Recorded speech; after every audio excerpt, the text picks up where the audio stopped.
Great, everyone. How's everybody today? Great, everyone. How's everybody started with this?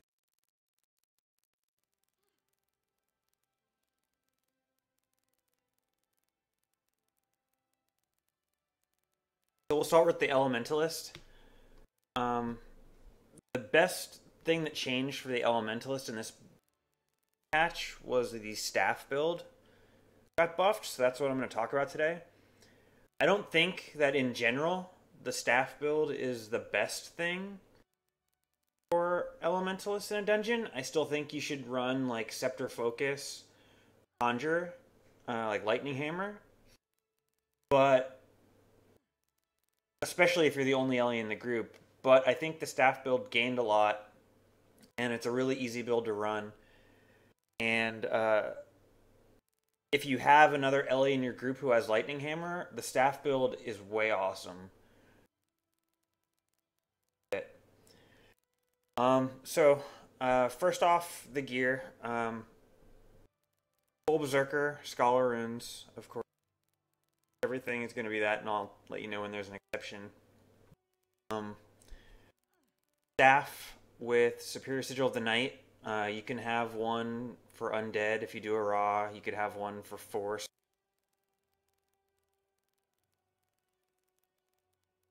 All my trinkets are...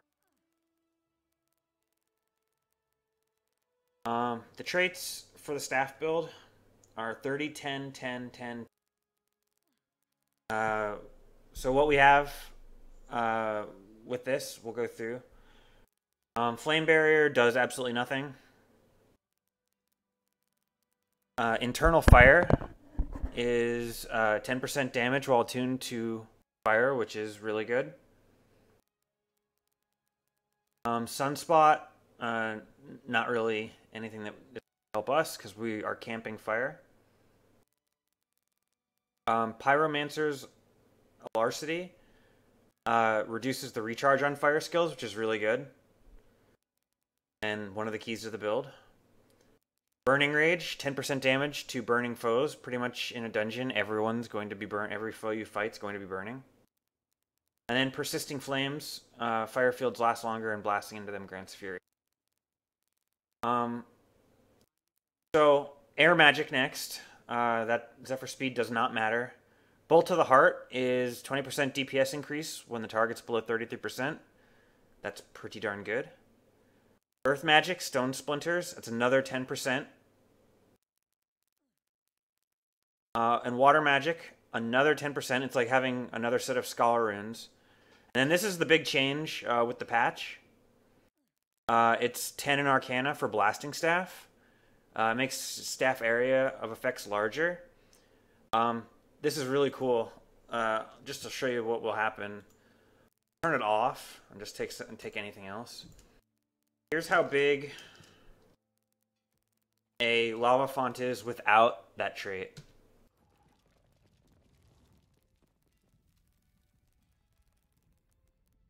How big it is with Blasting Staff.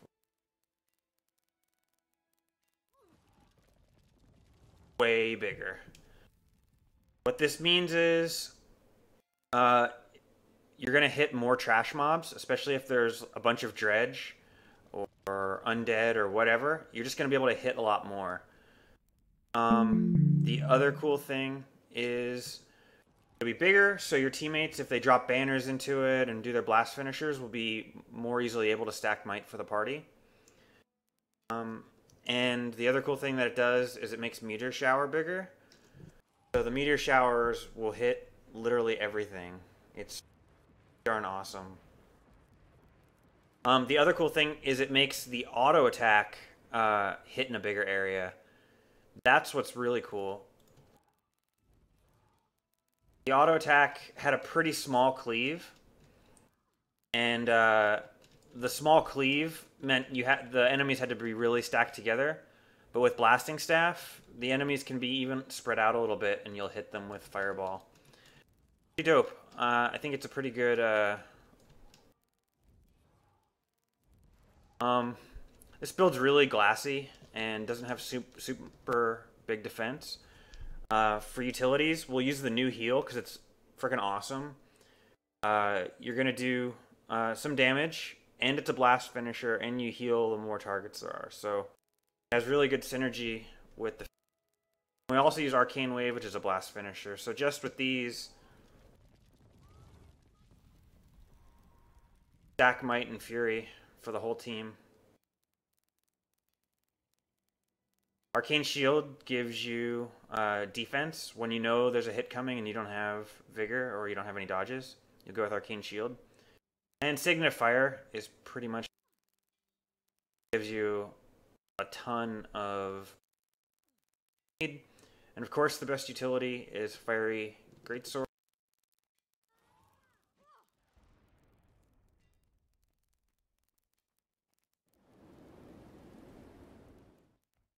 That would probably do like 200,000 damage.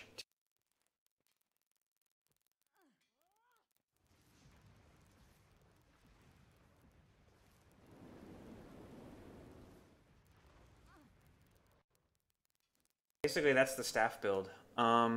Does anyone have any questions about basically how this works? It's darn simple.